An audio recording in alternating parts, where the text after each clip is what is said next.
সম্মানিত আশিকে রাসূলেরা মূলত একজন তরিকতের সাধককে ধাপে ধাপে পর্যায়ক্রমে সাধনার পথ ধরে মোর্শেদের সুনির্দিষ্ট পন্থায় চলে তার ভেতরের নানাবিধ দোষ ত্রুটি দূর করত চারিত্রিক উৎকর্ষতা সাধিত হয়ে থাকে। তো আমি আপনাদেরকে পর্যায়ক্রমে বিভিন্ন বিষয় নিয়ে আলোচনা করব, শেখাবো, যাতে আপনারা কিছু বিষয়ে সতর্ক থেকে আত্মশুদ্ধির মাধ্যমে তরিকতের সাধনায় মঞ্জিলে মকসুদে পৌঁছাতে পারেন। আজকের বিষয় হলো আধ্যাত্মিক অগ্নি পরীক্ষা ও মুর্শিদের কদমে পরিপূর্ণ আত্মসমর্পণ। তরিকতের সাধনা মূলত কোনো সুগম বা মসৃণ পথ নয়, এটি মূলত এক কঠোর পরীক্ষা ক্ষেত্র। এই পথের প্রতিটি বাঁকে রাব্বুল আলামিন বান্দার ঈমান, বিশ্বাস ও ধৈর্যের পরীক্ষা করে থাকেন। তরিকতের নিগূঢ় সাধনা কালে পরীক্ষা ব্যতীত সাধকের আত্মিক উন্নতি সম্ভব নয়। অথচ অনেক জাকের ভাই বোনেরা প্রায়শই ব্যাকুল হয়ে প্রশ্ন করেন, আমি নিয়মিত আমল জিকির করা সত্ত্বেও আমার জীবনে এত বিপর্যয় কেন? এত বালা মুসিবত আমাকে ঘিরে আছে কেন? বস্তুত আধ্যাত্মিকতার নিয়মে এটা অবধারিত। আপনি যখন পরিপূর্ণভাবে রাব্বুল আলামিনের ইবাদতে নিমগ্ন হন, তখন আল্লাহর বিশেষ রহমতের দৃষ্টি আপনার ওপর নিপতিত হয় এবং তিনি আপনাকে পরীক্ষার সম্মুখীন করে থাকেন।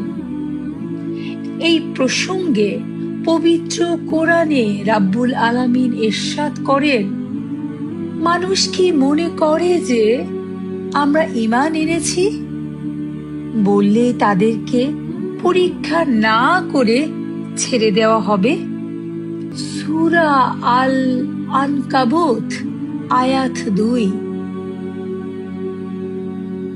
যদি আপনি খোদাই পরীক্ষায় ছোট থেকে মাঝারি, মাঝারি থেকে বড়, বড় থেকে বৃহত্তম পরীক্ষায় মুর্শিদে কামেলের উপর পূর্ণ বিশ্বাসে, চরম ধৈর্যে টিকে থাকতে পারেন, বিনা বাক্যে, বিনা চিন্তায়, বিনা প্রশ্নে আপনার উপর অর্পিত গোলামি আমল করে যেতে পারেন, তবে আপনি তরিকতের ছোট থেকে বড়, বড় থেকে বৃহত্তম মোকামে উন্নীত হবার জন্য তৈরি হতে থাকবেন এবং আল্লাহ আপনার জন্য যে নিয়ামত ও সৌভাগ্য নির্ধারিত করে রেখেছেন তা তিনি আপনাকে দান করবেন।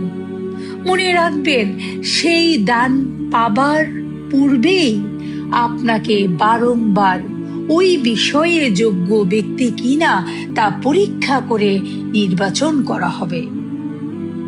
কিন্তু আপনি যদি সাময়িক ঝড়ে বিপর্যস্ত হয়ে পড়েন, রাব্বুল আলামিনের প্রতি প্রগাঢ় বিশ্বাস আমল থেকে বিচ্যুতি হন, তবে সেই মহিমান্বিত সৌভাগ্য থেকে আপনি চিরতরে বঞ্চিত হয়ে পড়বেন।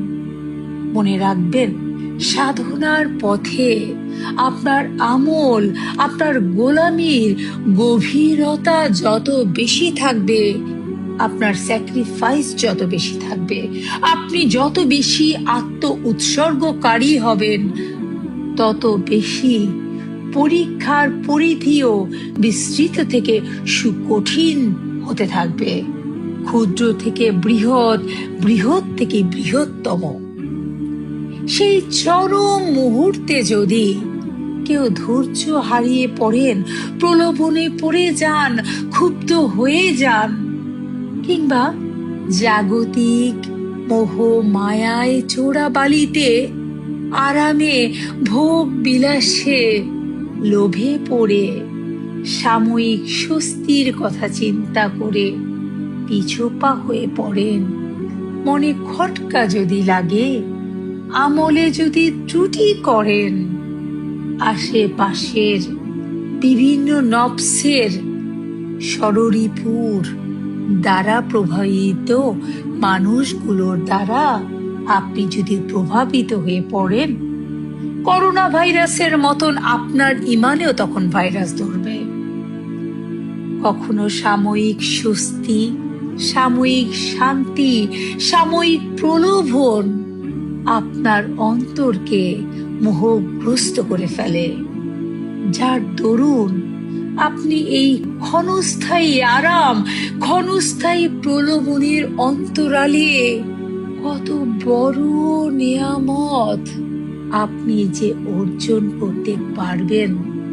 ছোট ছোট পরিত্যাগ, ছোট ছোট আত্ম উৎসর্গ, ছোট ছোট আরাম, ছোট ছোট পার্থিব প্রলোভন একটা একটা করে যদি বাদ দিতে পারেন, মানুষকে দেখাবার জন্য নয়, মনে মনে সেই রাহমাতুল্লিল আলামিনকে স্মরণ করুন, মনে মনে সেই রাব্বুল আলামিনকে স্মরণ করুন, করে মনের সেই প্রলোভন, মনের সেই পাপ, মনের সেই দুনিয়াদারি মোহ থেকে আত্মাকে পবিত্র করে দিন।